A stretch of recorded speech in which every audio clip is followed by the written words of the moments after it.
Fala, Eterno Genin! No último vídeo sobre as promessas não cumpridas em Naruto, vocês comentaram tanta coisa que eu não havia citado que eu percebi que o Kishimoto é pior do que político em época de eleição, prometendo tudo, entregando nada. Konohamaru, segunda linhagem do clã Hyuga, Hinata, Shino, o sonho do Naruto, promessas que o Kishimoto fez e não foram entregues. Então, pega sua aguinha, se ajeita aí na cadeira, porque tem muita coisa aqui que o Kishimoto comeu com farinha. Mas antes da gente mergulhar em outras promessas que foram feitas e não foram cumpridas, já aproveita, clica no like, se inscreve no canal, ativa o sininho. Eu sou o Kamui e você está no Anime Essência.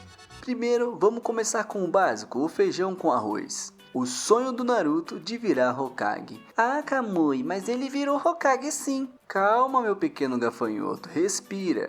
Sim, eu sei que o Naruto virou Hokage, porém, tem algumas coisas que a gente precisa levar em consideração. Lá no mangá, nas últimas páginas, ele bota o chapéu e realmente se tornou Hokage no fim do mangá.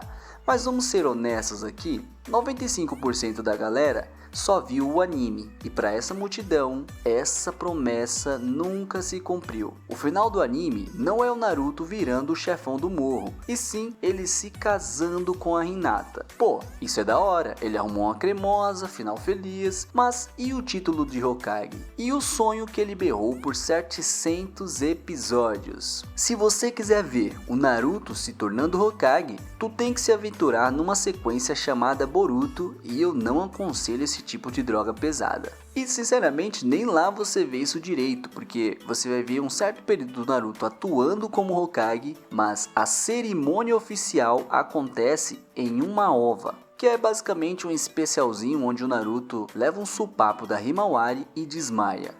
É isso mesmo. O futuro líder da maior nação ninja é nocauteado por uma criança de 5 anos. E aí, quem tem que ir para a cerimônia no lugar dele, usando um jutsu de transformação, é o Konohamaru, o estagiário de Hokage. É basicamente tu trabalhar a vida inteira para conseguir uma promoção, mas quem recebe os parabéns é o teu colega de trabalho que nunca fez nada. E já que a gente está falando do Konohamaru, vocês lembram quem ele é? Neto do terceiro Hokage. Às vezes eu até esqueço disso, cara, de tão irrelevante que ele se tornou. Quando a gente lembra disso, a primeira coisa que fica é: caraca, não era pra esse moleque ser brabo? Pô, neto do terceiro Hokage, aprendeu algumas coisas com Naruto. Pois é, no final, o que aconteceu com Konohamaru é uma das coisas mais tristes em Naruto. Ele se tornou, sem dó e nem piedade, um dos personagens mais inúteis da série. Ele tem um capítulo de desenvolvimento e depois vira um peso morto. A maioria das cenas que você vê ele no Naruto clássico são fillers, pura encheção de linguiça para o anime não alcançar o mangá. E sério, se você tá vendo uma cena do Konohamaru, a chance dela ser inútil é de 99,9%. Mas e no Shippuden? É a mesma coisa, galera. As poucas cenas canônicas dele são puro alívio cômico, usando apenas Orochi no Jutsu, transformação, uma piada que já nasceu velha. Aí ele vai ter aquela luta contra o Pain, que é o único pingo de relevância que ele ganha na história inteira. E depois ele volta pro limbo dos personagens esquecidos.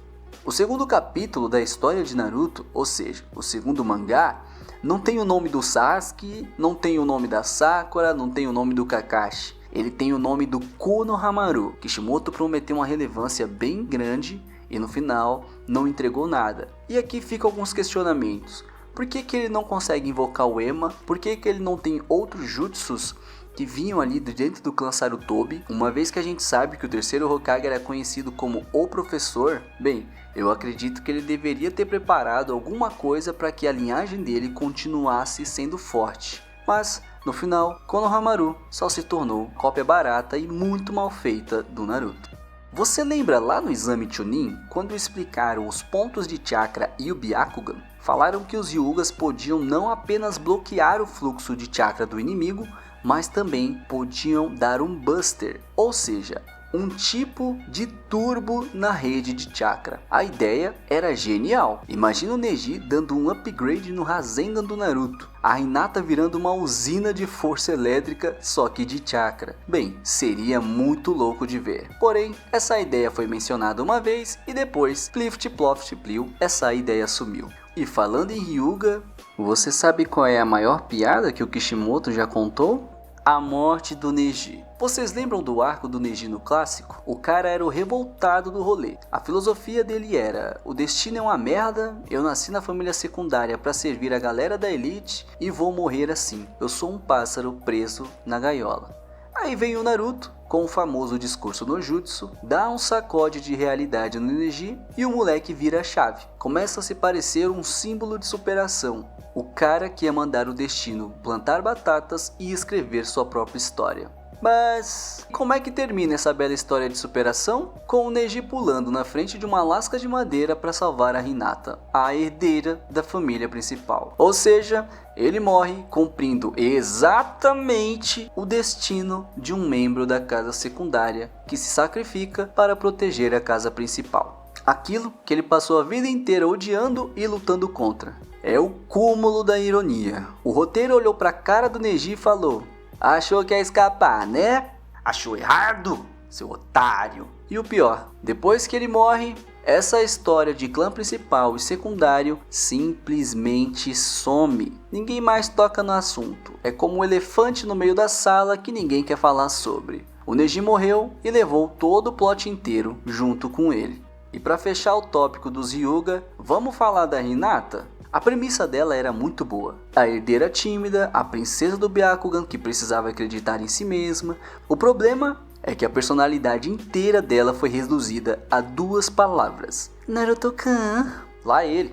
Qual o sonho dela? Naruto-kun. Onde vive? Naruto-kun. O que comem? Naruto-kun. A atividade principal dela era espiar o Naruto-kun atrás de um poste vermelha feito um tomate. Aí ela tem o grande momento dela contra o Pain. Ela se declara, vai pra cima, apanha mais que bumbo de escola de samba, mas foi um ato de coragem absurdo. E sinceramente eu pensei que aqui a história da Hinata mudaria e ela se tornaria uma personagem muito mais desenvolvida e respeitável. E o que aconteceu depois? Ela voltou para trás de um poste. A evolução da personagem foi basicamente de sussurrar Naruto-kun para gritar Naruto-kun. E no final das contas, ela vira o prêmio de consolação. O Naruto que passou 700 episódios tratando ela como um móvel da vila, de repente, num filme, descobre que ela é o amor da vida dele. Resolveram o romance da série em 2 horas de filme, mais apressado que final de feira. A Hinata merecia uma história própria, um objetivo que não fosse só virar a senhora Uzumaki. Essas paradas que rolaram com os Hyugas realmente me decepcionam bastante, mas vamos lá que fica pior. Agora vamos falar do Rock Lee, o sobrancelhudo. No clássico, o cara era um fenômeno. A luta dele contra o Gaara é até hoje uma das coisas mais espetaculares de Naruto. O moleque provou que na base da porrada e da força de vontade, sem pó de pilim plim plim, sem magia, sem olho que brilha e pisca no escuro, dava sim pra peitar os monstros. Eu olhava pro Lee e pensava, mano, esse maluco é brabo. O futuro do Taijutsu era ele.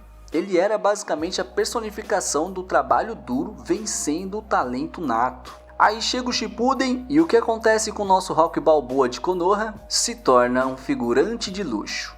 A participação mais memorável dele é lutar contra um clone aguado dele mesmo. O professor dele, o Maitugai, abriu os 8 portões e quase mandou uma Madara de arrasta pra cima. E o Lee, que era pra ser o herdeiro desse poder todo, ficou lá, no fundo de tela, fazendo joinha e gritando Yoshi. É o maior caso de potencial jogado no vaso sanitário da história dos animes. O que custava colocar o Lee para auxiliar o Gai nessa luta contra o Madara? Cara, tinha tanta forma de aproveitar o Lee melhor nessa quarta guerra ninja. O Lee tinha tudo. Ele tinha a torcida, a história, o poder, o background completo. Mas o Kishimoto usou ele apenas para fazer papel de gandula na quarta grande guerra ninja. E falando em personagens mal aproveitados, vamos falar do crime que cometeram com o Shino. No clássico, o cara era o esquisito sinistro da turma. Tinha uma inteligência quase no nível de Shikamaru, uma frieza de dar inveja no Sasuke e um poder nojento, mas apelão pra caramba. O cara era uma colmeia ambulante, tinha tudo pra ser um personagem de destaque e muito forte. Aí chega o Shippuden e ele vira o cara que todo mundo esquece. A piada recorrente dele é ser esquecido. E em Boruto, nossa, dá vontade de nem comentar, porque aqui é prego no caixão. Virou um professor fracassado que conversa com fantoches. O cara foi de ninja temido para personagem de programa infantil. Uma decadência que dói na alma. O jutsu de ressurreição da vovó Tio. Aqui já é um ponto assim que eu fico até meio confuso. Não consigo entender porque o Kishimoto inseriu isso do nada e aí acabou. Me pareceu apenas conveniência pro roteiro mesmo. Vocês lembram no arco de resgate do Gaara? Ela simplesmente tirou da cartola um jutsu que literalmente ressuscita os mortos, trocando a vida dela pela do outro. Um poder desses poderia mudar tudo. Daria para trazer o Jiraiya, daria para trazer o Asuma, o terceiro Hokage talvez, não sei como funcionaria com o jutsu do ceifeiro, mas sinceramente, esse conhecimento que a Shio mostrou, daria para reverter muita coisa que aconteceu e mudar o rumo da história de várias maneiras. E aí eu te pergunto, quando esse poder absurdo é usado de novo? Nunca mais, meu pequeno gafanhoto, nunca mais. Foi apenas um jeitinho ali para trazer o Gaara de volta e depois foi jogado no lixo, esquecido e nunca mais se ouviu falar. Não tô querendo dizer que isso é um furo de roteiro, não é esse o objetivo desse vídeo, mas sinceramente, isso aqui pra mim não desce muito bem não.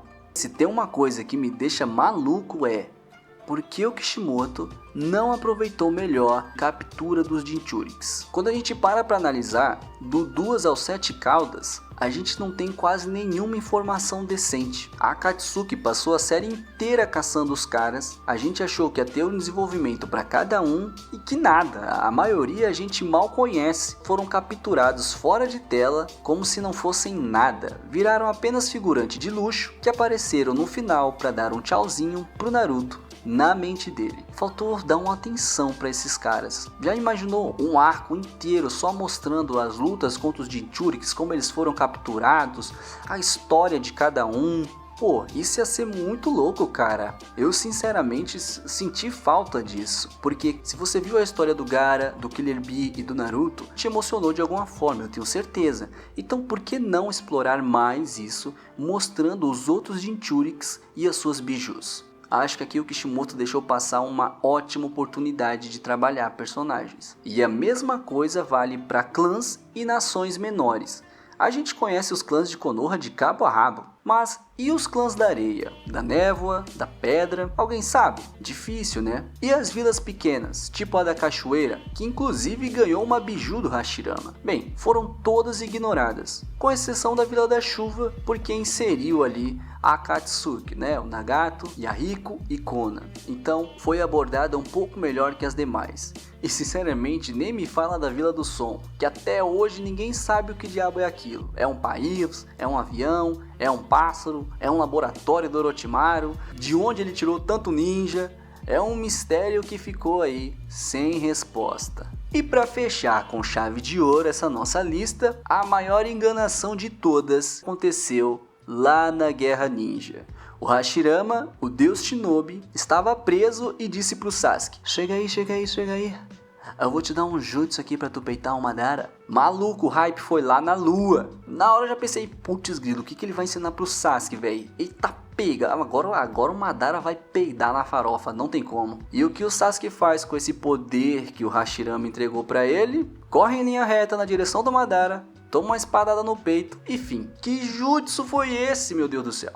O jutsu de virar peneira? O jutsu do trapalhão? Nunca foi explicado, nunca foi usado. Foi basicamente um genjutsu que o Kishimoto aplicou na gente. A gente acha que isso aconteceu, mas na verdade nem aconteceu. Uma das teorias mais citadas por aí é que o Hashirama deu um pouco de chakra senju para o Sasuke, que facilitou para o sábio dos 6 caminhos dar o Rinnegan para ele depois. É uma teoria meio capenga, mas é melhor do que nada, né? Mas e aí, Eterno Genin? O que você acha que o Hashirama deu pro Sasuke? Manda aí nos comentários a sua teoria mirabolante, que eu vou dar aquela stalkeada marota. Se você curtiu, deixa o seu like, se inscreve no canal, fortalece aí, me ajuda a crescer e a continuar trazendo conteúdo para vocês, beleza? Valeu por assistir e até a próxima missão.